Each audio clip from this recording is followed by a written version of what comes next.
Alors, est-ce que mën nga ñëw jox tuuti benn aperçu sur cela? Tout à fait xam nga affaire u DGPU je crois c'est la délégation générale du pôle urbain de Diamniadio. Il faut que le nouveau pouvoir ait le courage de jeter un coup d'œil sur ce qui se passe dans ce pôle urbain. À l'entame, c'était un contrat VRD, clé en main. VRD, clé en main, de 140 milliards bu ñu joxoon Ecotra, enfin, groupement Ecotra Tober. Ablaye Sylla, PDG de Ecotra, jiite ko. Alors, ci biir contrat boobu clé en main, wax naa ci lu bëri mais je vais donner quelques détails. Il y avait ce qu'on appelle une station d'épuration. Station d'épuration boobu, son montant était d'un coût de 8 milliards. Inclus dans les 140 milliards yi nga xam ne État du Sénégal dégagé na ko justement pour les travaux de VRD yii nga xam ne Ecotra moo ko waroon exécuter. Ça n'a pas été fait de 2017 déglul de 2017 Oui, je vous écoute. à 2018 à 2023.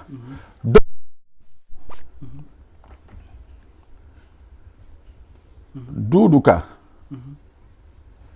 ministre de l'économie, dem signer un prêt au nom de l'État du Sénégal au niveau de la BIDC. BIDC, c'est la banque sous-régionale, la banque de la CEDEAO. Mabouba Diagne bii ministre de l'agriculture moo fa nekkoon à l'époque vice-président. Il était l'un des vice-présidents finance de cette banque.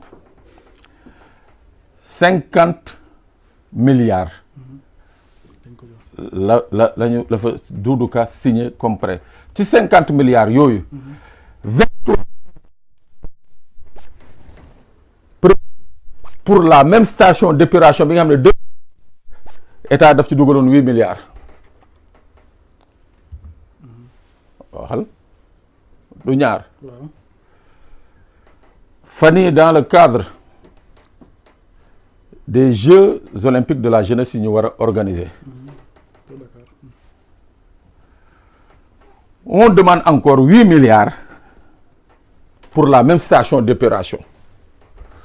Soo defee 8 milliards, ça fait 16 milliards, plus 23 milliards, ça fait 39 milliards, 40 milliards presque. Pour quelque chose bi nga xam ne depuis 2017 waroon nañ ko defar. Mais moo tax je dis que l'État, le gouvernement actuel doit prendre ses responsabilités et auditer la DGPU. Ça y DGPU bii c'est l'un des plus grands scandales.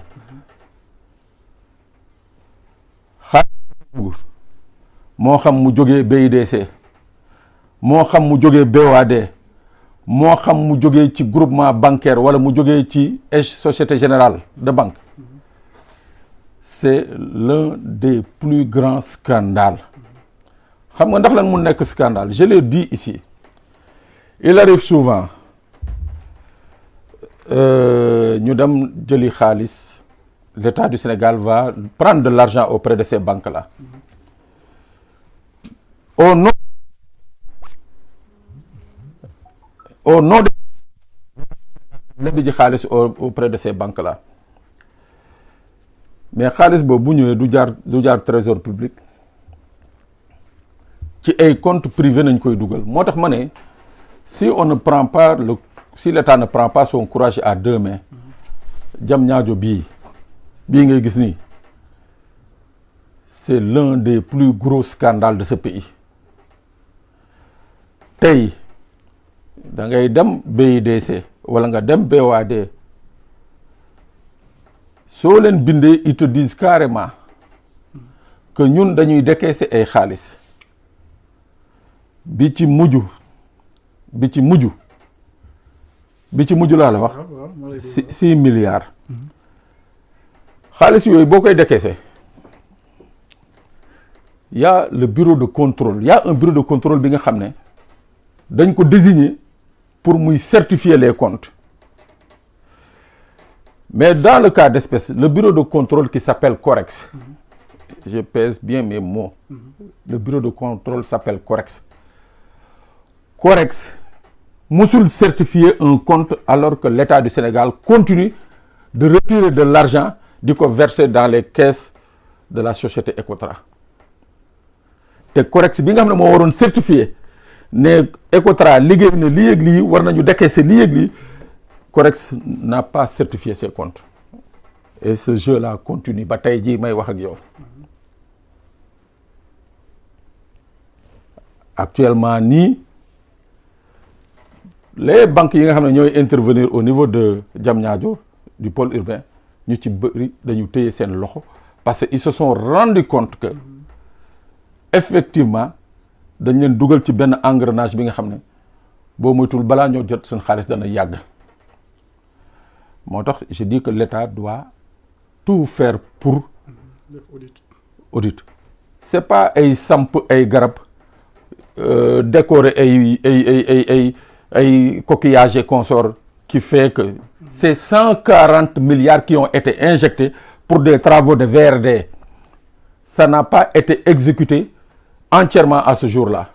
Et ba tey jii on continue d'injecter de l'argent. Imaginez une station d'épuration bu ñu waroon tabax en 2 dugal ci 8 milliards ba pour defar la même station d'épuration. Mais ça veut dire que quelque part il y a de l'argent qui est volé au détriment des Sénégalais. Ok. Donc il faut y aller. C'est-à-dire il faut que ce gouvernement prenne son courage à 2 mains. Nu ñu lancer des audits moo tax man je n'ai pas compris audits yi ñu lancer yëpp mais ñu lancer fa alors que c'est le plus grand scandale du Sénégal. Ok. C'est le plus grand scandale du Sénégal. waaw wax nga fi 50 milliards bu ñu jëlee banque ci banque. waaw 23 milliards ak beneen 8 milliards si je me suis pas trompé en plus. alors ñaata la xaalis maanaam ñaata la gars yi téye ak ñaata lañ dugal ci kii station d'épuration boobu en plus au-delà de ça est-ce que c'est Ecotra qui s'enrichit sur le dos de station d'épuration bu Diamniadio bi ñu war a tabax wala y a des non-dits? En tout cas une chose est sûre contrat bi c'était un contrat clé en main. Moussa Sène dama bëgg a tabax immeuble R+5 nga ne ma voilà ma ne la 140 milliards yi laa yor nga ne ma ok 140 milliards yi mun naa la ci tabaxal bu ma ko tabaxee ba pare nga soog ma fay sama xaalis. Mais tu sais le drame avec cette affaire du pôle urbain. Là après état c'est l'État du Sénégal qui est c'est un peu le premier manquement dans le contrat d'exécution. Yow contractant bi entreprise yow yaa war a dem uti 140 milliards man État du Sénégal bon an mal an 140 milliards laa lay fay bu coût de milliards laa lay fay bu coût de la vie yéegee 140 milliards laa lay fay mais balaa ma la koy fay c'est à partir de 8 ans laay commencer man État du Sénégal di la rembourser. Mais comment ça se fait État du Sénégal substitué à cette entreprise dem leb ji xaalis ñëw jox ko entreprise bi na ko liggéey alors que entreprise moo waroon dem uti ji. Mooy premier scandale. Il y a des non-dits hein. Il y a des non-dits mooy premier scandale. Deuxième scandale pour revenir sur la station d'épuration. Oui. Et sur les groupes yi nga xam ne moom nañu woon groupe de Sénélec yi nga xam ne les transformateurs de Sénélec yi nga xam ne ñoo fa dañ ko fa waroon installé mais finalement je dis ces transformateurs baisse moyenne tension ont été installés Sénélec société bi ñu ko joxoon réalisé wu ko Sénélec moo mujjee ñëw réaliser ko mu des yeneen travaux yi nga xam ne moo tax ma ne xaw ma Ecotra moom mooy suuj xaw ma ndax c'est en complicité avec des autorités des fonctionnaires tapis au sein des ministères ñuy décaisser di joxe mais li leen ici encore les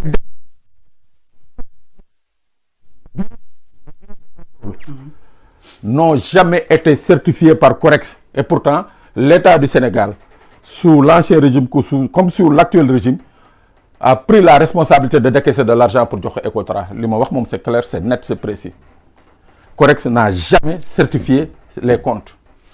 Mais est-ce que ça vaut pas le coup actuelle autorité yi fi nekk ñu jéem a def une investigation xam càmbar mbir mi mën ko auditer ba xam carrément lan moo nekk dans le fond. En tout cas daal am na ci kenn ka nga xam ne chaque semaine wala chaque 15 jours gars yi ñu ngi ko doon piste mu jël yoonu aéroport bi uti Canada.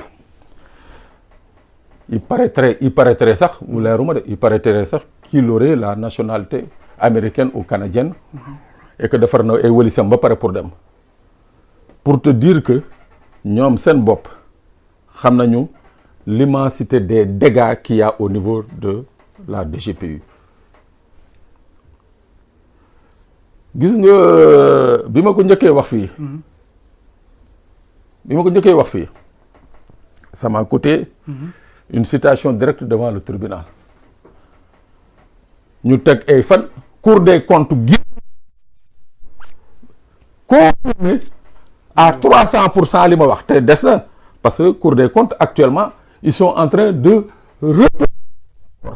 pour te dire que les dégâts sont autres les dégâts l'entendement waaw donc que ce soit le président Bassirou Diomaye Faye, que ce soit son premier ministre, ils ont une obligation morale de lancer un audit au niveau du pôle urbain de Diamniadio. Voilà. C'est une obligation. Je dis que scandale du Sénégal. Mais plus grand scandale. Donc... c'est le plus grand scandale. On parle, je dis que 140 milliards, c'était le marché initial, clé en main. Mais romb na fa est-ce que doublewul 140 milliards yi on aura le temps de revenir détail par détail sur tout ce qui s'est passé sur le pôle urbain waaw. Ce serait très intéressant. Et ce serait bon qu'on cherche vraiment quelqu'un à la hauteur nommé ko au niveau du pôle urbain. C'est un projet mirifique magnifique waaw nañu ut un leader un manager un bon gars. Wow, les enjeux du moment. Parce que le pôle urbain, c'est une petite république au sein du Sénégal.